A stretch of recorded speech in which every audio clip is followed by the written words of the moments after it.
Juvenile crime is not naturally born in the boy, but is largely due either to the spirit of adventure that is in him, to his own stupidity, or to his lack of discipline, according to the nature of the individual.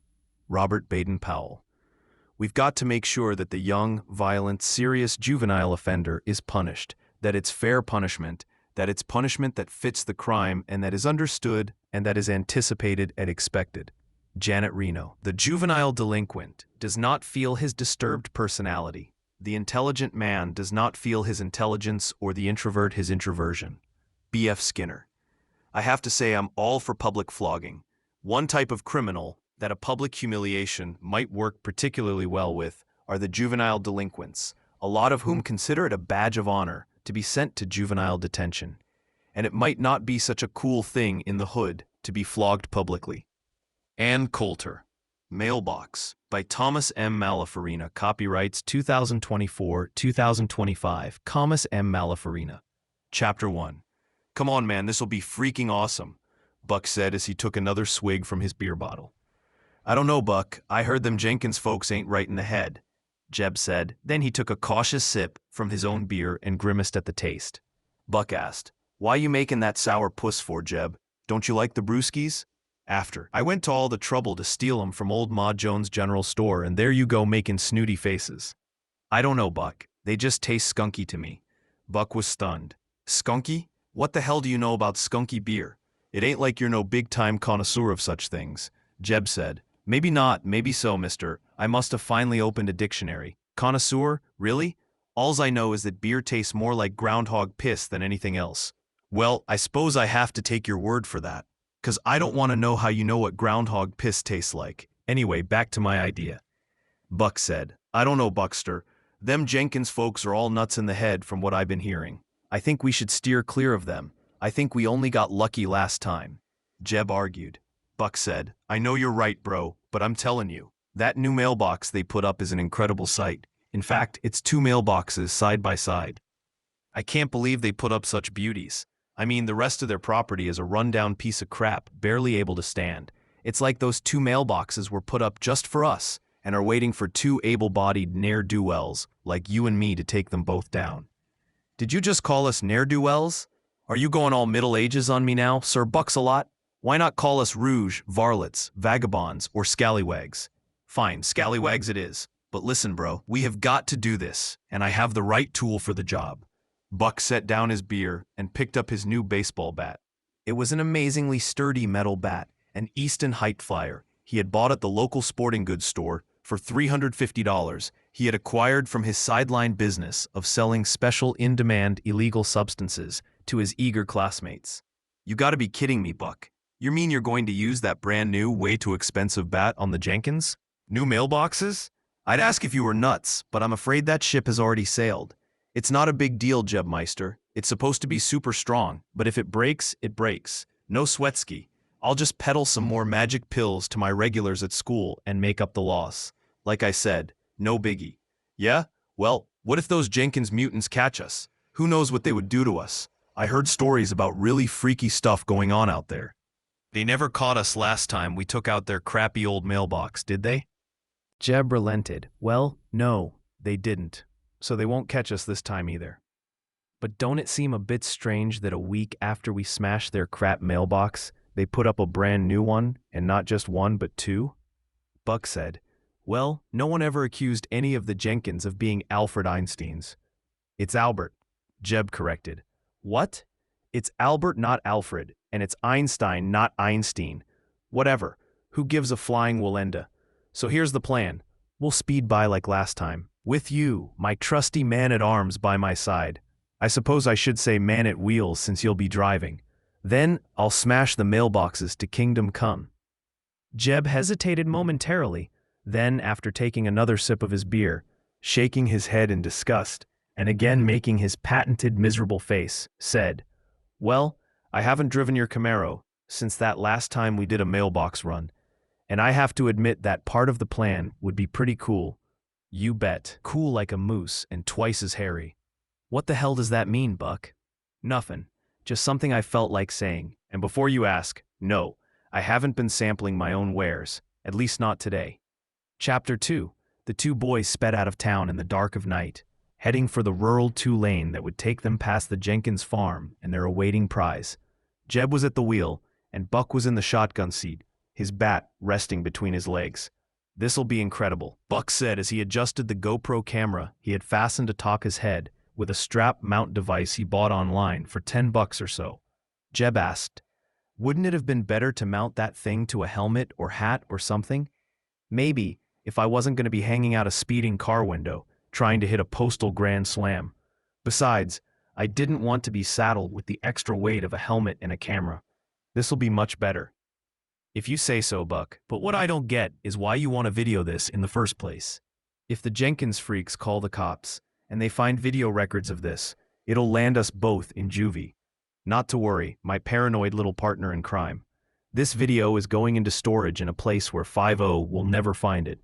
No one but me will know how to locate this video, and I won't ever have to tell them where it is. Because the videos I have hidden aren't just you and me doing goofy pranks. I have videos of all kinds of people doing all sorts of things they shouldn't be doing. Let's just say, if anyone tries to make things too hot for us, I'm sure I can inspire them to cool their jets for a bit. Do I want to know? Absolutely not. This is one of those times where ignorance truly is bliss." Up ahead, the new mailboxes were almost luminescent in the moonlight. Buck said, "Pull over here for a minute, Jeb." "What's up, Buck? Is something wrong?" "Not at all. I just want to take a bit to study the situation and make sure everything is good to go. It's always best to check out the situation before we make our final strike run." Jeb asked, "So are we ready, or what?" "Let's do this thing, Jebster. Full throttle, bro, pedal to the metal." With that, Jeb pressed the accelerator to the floor, and the Camaro roared down the rough country lane, gaining speed as it got ever closer to the awaiting target. Buck was hanging half out of the passenger window, his legs pressed tightly against the inside door panel to keep him from falling out. He gripped the handle of the bat tightly and pulled it back, getting ready for his grand slam. Thanks to the poor road conditions, the head-mounted camera rattled, but Buck hoped it would at least capture a good shot of the destruction as it occurred. Unfortunately, he would get the shot he so much desired, but he would never live to see it. What happened next happened as if in slow motion, even though the Camaro was traveling about 80 miles per hour at the time of impact. Buck hung out the window with his bat, ready to smash both mailboxes into oblivion. Jed focused on keeping the car on the road, speeding ever faster toward their target. As the Camaro passed in front of the mailboxes, Buck swung the bat with all his might and slammed it into the first box. Unfortunately for the boys, although the Jenkins family was just as crazy as they thought, they weren't quite as stupid. Buck's bat hit the mailbox and shattered into 3 pieces. The impact instantly broke both of Buck's arms, pulling him out of the car and hurling him onto the nearby trash-covered grass, where he writhed, screaming in agony for a few seconds before mercifully passing out. One of the pieces of the bat smashed against the side of the Camaro with a thunderous bang. Upon hearing the sound and feeling the impact of the bat fragment, Jeb tried to steer away from the mailbox. This not only contributed to Buck's flying out the window, but Jeb overcompensated, yanking the steering wheel too quickly. The car began to roll, and after striking a tree, it flipped over, sending Jeb out through the windshield and onto the gravel road. Chapter 3. Buck found himself slowly awakening, but confused. He couldn't remember where he was or what had happened to him. He was lying on his side and ached from head to toe, discovering he was unable to move. Through still focusing eyes, he saw his friend Jeb lying unconscious in the grass next to him, bound in a thick bull rope. Now he understood why he was unable to move. The pain he felt in his arms was unbearable, and Buck found himself on the verge of passing out. Part of him welcomed unconsciousness if it meant he could avoid more pain. Jeb's face was covered with cuts and dried blood. His legs were twisted at an impossible angle, and bones jutted out through his bloody jeans. It was obvious to Buck that his friend was as badly injured as he was, if not worse. He studied Jeb's chest to make sure he was still alive, and was relieved to see the boy's chest slightly rising and falling, even though his breathing appeared shallow and irregular. In the distance, Buck could see the sun rising over the horizon, so he knew they had been lying there for quite some time. But why were they bound in rope? And why hadn't anyone called for an ambulance to come and help them? Then Buck recalled where they were and why they had been there. They were tied up in the grass outside of the Jenkins farm, which meant it had to have been those freaks who had found them and tied them up. Buck had no idea how they would get free, or even if they were physically able to make their way off this stupid farm and to safety if they were free. He tried to call Jeb, and found his voice no more than a quiet, raspy whisper. His chest ached with the attempt, and Buck discovered that every breath he took was agonizing. Then Buck understood that he had likely broken several ribs and maybe punctured a lung. "Jeb, Jeb," Buck croaked, but Jeb didn't respond. He was either deeply unconscious or perhaps comatose. "Save your breath, young fella," a voice called from nearby. "That there friend of yours ain't never gonna wake up enough to talk at you no more." Suddenly, with unimaginable terror, Buck realized why he and Jeb were bound and who was responsible. He was at the mercy of the crazy Jenkins family. He heard heavy, menacing footsteps coming around from behind him, and for a moment, he feared someone was about to kick him in the head or stomp him to death, but the footsteps continued to slog their way around to his limited area of visibility. First, Buck saw two filthy, mud-covered work boots with the laces missing.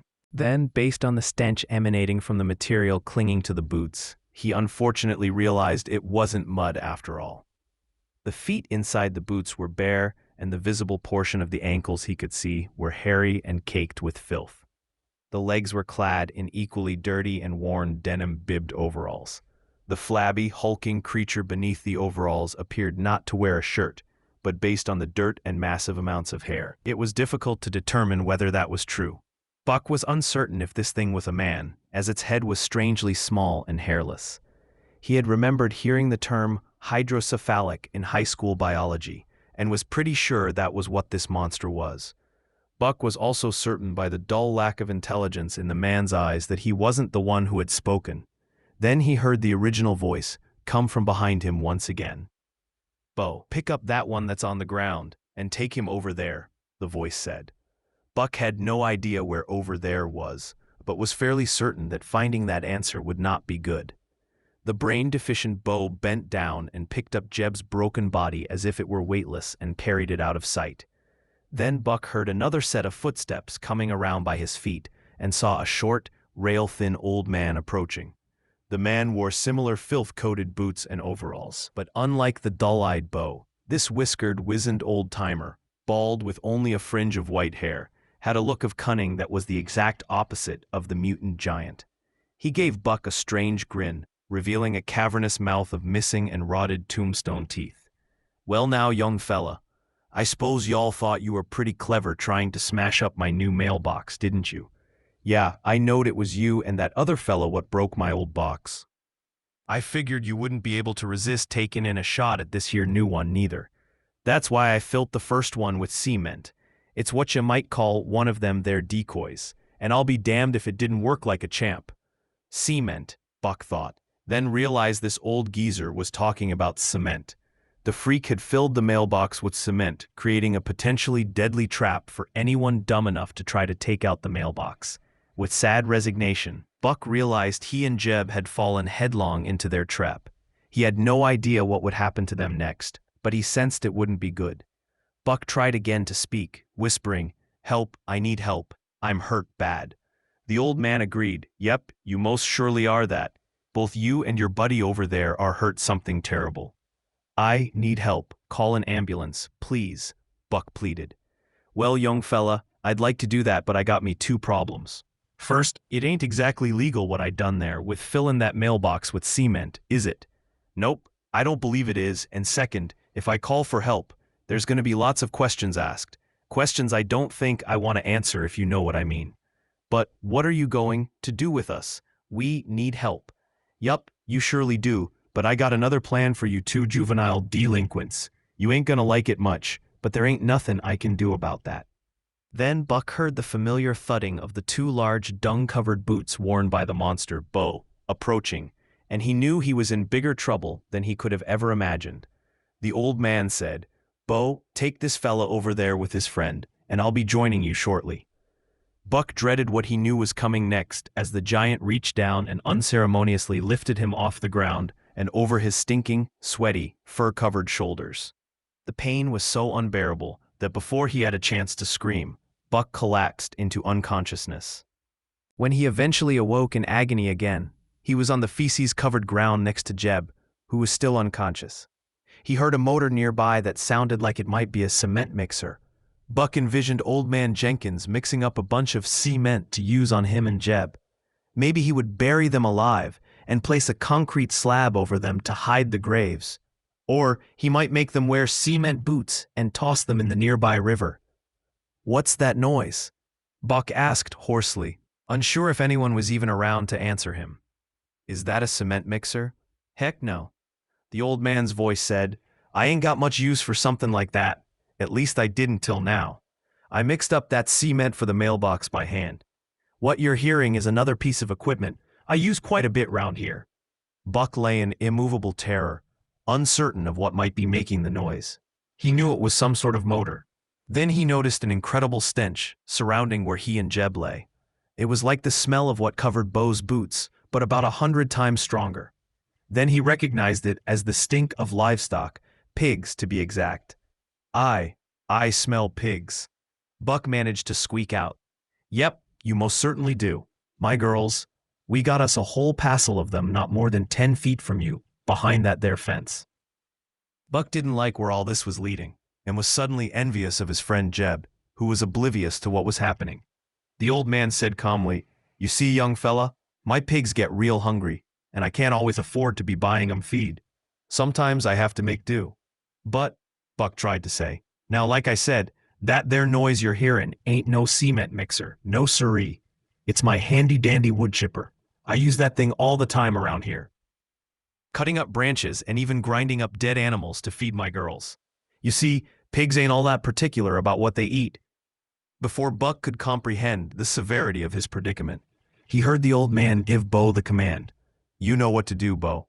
Then he felt himself being lifted, and hoped against hope that he would pass out again from his pain, but didn't until he felt the blades of the wood chipper begin mangling his legs to pieces.